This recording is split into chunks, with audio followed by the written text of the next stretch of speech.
सोमवार की अष्टमी का मतलब आपको इंदौर की कथा में बताया था, जिस दिन शंकर और पार्वती के मिलन का दिवस हो, और केवल एक माता पार्वती के अकेले मिलन का नहीं, 64 योगनियां तक भगवान शंकर से मिलने के लिए आती हैं।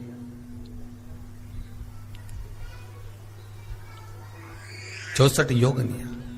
कहते हैं भगवान के जितने जितने विवाह हुए थे ना, उमा से, सती से, कात्यायनी, कुष्मांडा, चंद्रघंटा, स्कंदा, ये जितने जितने जितने भगवान के विवाह हुए थे, अनेक अनेक उमा आदि आदि जितनी भी भगवान की जो विमंगल विवाह हुए थे, सारी माता पार्वती के जितने अंश हुए हैं, माता पार्वती के जितने स्वरूप हुए हैं, ये सारे स्वरूप, सारे अंश माता पार्वती के। ये सोमवार की अष्टमी के दिन भगवान शंकर के मंदिर में आकर शिव जी के सम्मुख में बैठकर उस जलाधारी के नजदीक में, जहां शंकर जी का शिवलिंग होता है, उस जलाधारी के पास में उस दिन केवल पार्वती जी का हस्त कमल नहीं होता, स्वयं मां जगत जननी अपने कामन रूप में 64 योगनियां और शक्तियां सारी की सारी आकर उस जलाधारी के पास में विराजमान हो जाती हैं, और शंकर जी पे जो जल चढ़ता है वो देवियां ग्रहण कर कर शिव को अपना आनंद सुख प्रदान करती हैं। इसलिए कहते सोमवार की अष्टमी का महत्व बड़ा है। बाबा की कृपा है, शिव की कृपा से, भगवान शंकर की कृपा से ही सब कुछ आनंद में हो। और हम तो कहेंगे एक लोटा पानी चढ़ाने से पीछे मत हटना। सोमवार की अष्टमी के दिन शंकर के मंदिर जरूर जाना, बेलपत्र जरूर चढ़ाना, बाबा से विनय जरूर करना, निवेदन करना, बाबा को पूजन करना, घी का दीप लगाना और बाबा से विनय करना, बाबा मेरी ये मनोकामना है, मैं तो आपके चरणों में समर्पित करने के लिए आई, मेरी ये विनती को स्वीकार कर लो।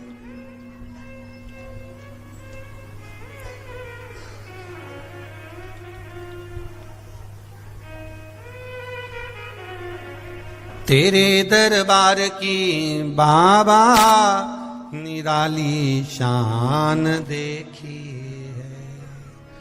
तेरे दरबार की बाबा निराली शान देखी है, तुझे देते नहीं देखा पर झोली भरी देखी। बाबा कभी मैंने आपको देते हुए नहीं देखा, पर तेरा भजन करने वाला, तेरा स्मरण करने वाला, तेरा कीर्तन करने वाला, तेरा मंत्र जाप करने वाला, तेरा नाम जाप करने वाला, तेरी भक्ति में डूबने वाला कभी खाली तो नहीं रह सकता, कभी खाली नहीं रहेगा। कि अब मेरा जीवन बहुत नरक सा निकल रहा है, बहुत कष्ट निकल रहा है। ये बेलपत्री लेना, इस बेलपत्री के बीच वाले पत्ते पर पीला चंदन लगा लेना। कितना लगाना है?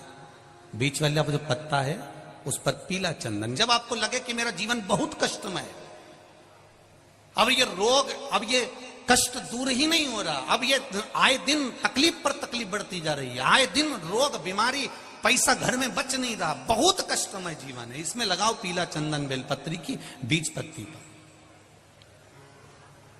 महाराज, और बीज पत्ती पर जब चंदन लग जाए, लगने के बाद में ये दोनों पत्ती पर लाल चंदन लगा लीजिए। इन दोनों पत्ती के बीच में जो डंडी का भाग होता है, आपको कहा था, आपको स्मरण में होगा शायद, हमने जब बेलपत्री की महत्वता बताई थी तो उस बेलपत्री की महत्वता में कहा था ब्रह्मा विष्णु महेश ये तीन हैं, बोला था। बीच में ये बड़ी पत्ती से लेकर जो दो पत्तियां होती हैं, इनके बीच में जो जगह बचती है, इसमें मां पार्वती के 64 योगनियां, मां पार्वती अपनी पूर्ण सिद्धि के साथ में जितनी भी देवी के स्वरूप हैं, वो माता 64 योगनियां देवी के स्वरूप में यहां पर विराजमान होती हैं।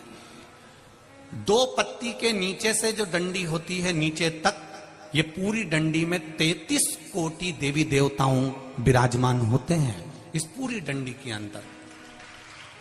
तो ये बीच वाली पत्ती है, ये जो बीच वाली पत्ती का जो भाग होता है, इस पत्ती के भाग में शहद का प्रयोग कर कर, यहां पीला चंदन, लाल चंदन, लाल चंदन, शहद का प्रयोग कर कर, इसी तरह से पकड़कर ये बेलपत्री की जो डंडी है वो अशुक सुंदरी पर जब आप समर्पित करें तो जहां से जल बहता है उस ओर पर इस पत्ती को चढ़ाकर केवल आपके हृदय की बात कहकर देवाधिदेव महादेव से कोई भी शिव जी का मंत्र, पंचाक्षर नमः शिवाय, षडाक्षर ओम नमः शिवाय, श्री शिवाय नमस्तुभ्यम या महामृत्युंजय मंत्र, जो शिव का मंत्र हो आपके पास में, उसको बोलते हुए देवाधिदेव महादेव को धीरे धीरे जल की धार चढ़ाना प्रारंभ करो। जल की धार जब पूर्ण होने लगे, उसमें थोड़ा जल बचे, तब अशुक सुंदरी पर जो तुमने बेलपत्र चढ़ाई है वहां उस जलधार को चढ़ाए। ये प्रयोग आपको केवल सोमवार की अष्टमी पढ़ने पर ही करना है। कौन से दिन करेंगे? जम के बोलिए जरा।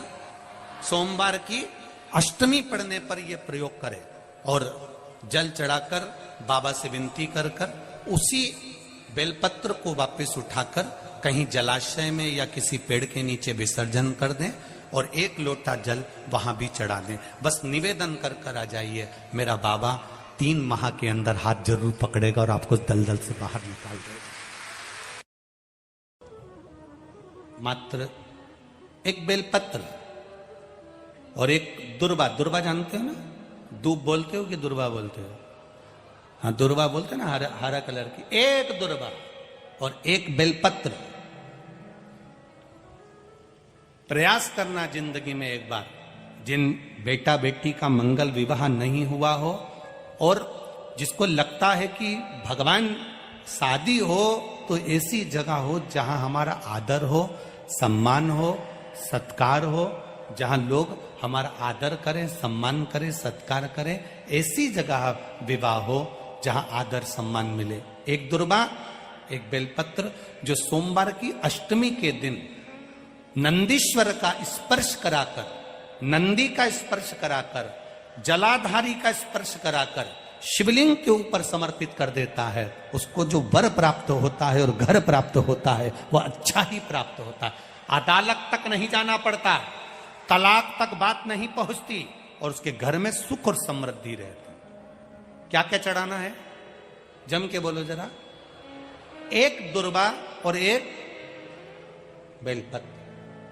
बहुत दिन सोमवार की अष्टमी, भगवान शिव की आराधना का दिन है सोमवार की अष्टमी। सोमवार के अष्टमी के दिन अशोक सुंदरी वाली जगह, सबको मालूम है ना अशोक सुंदरी की जगह? अशोक सुंदरी वाली जगह पर 7 हल्दी की बिंदी रख दी जाए। लड़का लड़की जिसका विवाह नहीं हुआ उसका हाथ रख दिया जाए और वही हाथ के छापे पीपल के वृक्ष पर 5 लगा दिए जाए। महाराज 3 महीने में उसका विवाह पक्का हो जाता है। सोमवार की अष्टमी का इतना भाव है महाराज, सहज नहीं है सोमवार की अष्टमी। शिव और आद्य शक्ति का मिलन है सोमवार की अष्टमी। भगवान शंकर और पार्वती का मिलन। ऐसी कौन सी कामना है जो शिव पूर्ण नहीं करते? बस आपका विश्वास, आप उस पर भरोसा करना तो पूर्ण करना। पूर्ण भरोसा मतलब छोड़ दिया। पूर्ण भरोसा मतलब शंकर जी के मंदिर में नारियल नहीं फूटता है क्या? नहीं, क्योंकि पूर्ण समर्पित होता है। शिव जी को आधा चावल का दाना भी नहीं चढ़ता, पूर्ण चढ़ाई है। शिव जी को आधा फल नहीं चढ़ता, पूर्ण चढ़ता है। श्रीफल भी चढ़ेगा तो पूर्ण चढ़ेगा। शंकर भगवान के पास में आधे का कोई काम नहीं है, उनको पूर्ण समर्पण चाहिए। आपका पूर्ण समर्पण अगर आप दोगे तो शिव उसको स्वीकार करेगा।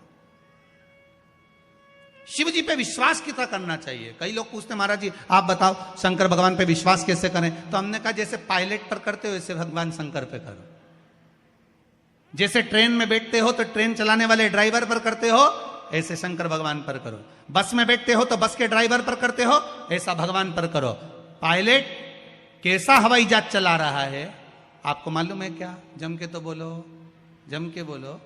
मालूम है? आप तो आराम से अंदर जाके पायलट का दरवाजा बंद, वो अकेला उधर, तुम इधर, अब बढ़िया चकाचक सो रहे हो। तो पायलट पर विश्वास किया कि नहीं किया कि वो कहाँ ले जा रहा है, कैसे चलाएगा, क्या करेगा? ना तो पायलट दिखे ना आगे का दिखे, तुम्हें तो बादल ही बादल दिखे। बोलो सही है कि गलत है? इसके सिवाय कुछ दिखे तो तुम तो बिल्कुल अंधे भक्त बनकर बैठ गए कि पायलट चला रहा है, अपने को क्या करना। और मैं नाम बोला जाता है कि आज ये पायलट फ्लाइट को चला रहा है, बस उसी तरह तुम अंदर जाके बैठ गए, अब पायलट लेकर जा, उसी तरह ट्रेन में आराम से सो रहे, वो अकेला बेचारा ड्राइवर बटन दबाए, ये दबाए, सिग्नल नहीं देखे और तुम्हें निपटा दे तो पर भरोसा करा कि नहीं करा? जम के तो बोलो, करा कि नहीं करा भरोसा? विश्वास करा कि नहीं करा कि ड्राइवर चला रहा है, गाड़ी ले जा रहा है, ट्रेन चला रहा है, आप तो आराम से सो, रात भर सोए, चकाचक सवेरे उठे ने मुंडा घिसा, फिर बैठ गए ट्रेन के अंदर और ड्राइवर चला रहा है, अपने को कोई टेंशन ही नहीं, क्योंकि उस पर अपने विश्वास करा, उस पर भरोसा करा। बस वाला बस चला रहा है, तेज चला रहा, कम चला रहा, कैसी चला रहा, ऊंची चला रहा, नीची चला रहा, तुम तो बैठो। हाँ ज्यादा तेज चला तो तुम भी कहते जरा धीमे चला भैया, भैया ऐसा चला भैया। और कई कई मालिकों की आदत रहती है, वो ड्राइवर को दिन भर टोका करते, धीरे धीरे धीरे, आराम से, धीरे, दचका है, स्पीड ब्रेकर है, सावधान रखो। अच्छा तुम तो कह देते हो कि धीरे धीरे, पर ड्राइवर से तो पूछो, अंदर अंदर इतनी गाली बकता, चुपचाप तो बैठ जा। और ड्राइवर भी सोचता होगा कि चुप ही नहीं बैठ रहे, तो बोले जाए बोले जाए बोले जाए। करा कि नहीं करा विश्वास? फ्लाइट चलाने वाले उस पायलट पर करा, ट्रेन चलाने वाले उस ड्राइवर पर करा, बस चलाने वाले उस ड्राइवर पर करा। जितना विश्वास कर कर आराम से तुम ट्रेन में सोए हो, फ्लाइट में आराम से सामान लेके बैठ गए हो, शंकर की कथा कहती उतना विश्वास तुम शंकर पर कर लो और शांति से जीना चालू कर दो, बाकी का सब निपटा लेगा वो। आराम से सो, क्या किसको रोइए, चादर तान के। धतूरा और धतूरे का पुष्प छोटा सा पौधा है, ज्यादा बड़ा नहीं है, कांटा लग रहा है, धतूरा लग रहा है, और उसमें भी साधारण धतूरा नहीं, जिस धतूरे के नीचे की डंडी लाल कलर की होती है, अगर वो सोमवार की अष्टमी को देवाधिदेव महादेव को समर्पित करी जाती है तो उसके घर में कभी संपदा की कमी नहीं होती है। वो धतूरा है, साधारण नहीं है। धतूरे में भी लाल डंडी, जैसे धतूरा गोल होता है उसके नीचे एक छोटी सी डंडी, देखा है आप लोगों ने? अरे देखी कि नहीं देखी बोलो? धतूरा देखा है ना? धतूरे के अंदर एक नीचे छोटी सी डंडी होती है, जब तोड़ोगे तो वो डंडी का कलर अगर लाल है, वो डंडी का कलर अगर लाल है, और कभी हम तो कहेंगे जैसे बड़ी बीमारी जिसको हो जाती है, लीवर, किडनी, कैंसर आदि आदि बड़ी बीमारियों से जो जूझ रहा होता है, प्रयास करो, प्रयास, महामृत्युंजय का जाप कर कर, महामृत्युंजय का स्मरण कर कर, एक लाल डंडी का धतूरा प्रयास करना, एक धतूरा मिल जाए या 5 धतूरे मिल जाए किसी भी एकांतेश्वर महादेव पर, जो शिव मंदिर एकांत में हो, जहां कोई जाता आता नहीं हो। वैसे तो अब बहुत मुश्किल है कि ऐसा मंदिर मिल जाए जहां कोई जाता आता नहीं हो, पहले की बात दूसरी है, अब बात दूसरी है। फिर भी कहीं आप रोड पे से निकल रहे हो, एकांतेश्वर महादेव अगर आपका दिख जाए, बहुत बीमारियों से ग्रसित हो, तो भी महामृत्युंजय जाप का स्मरण कर कर या किसी विद्वत ब्राह्मण जन से महामृत्युंजय मंत्र का जाप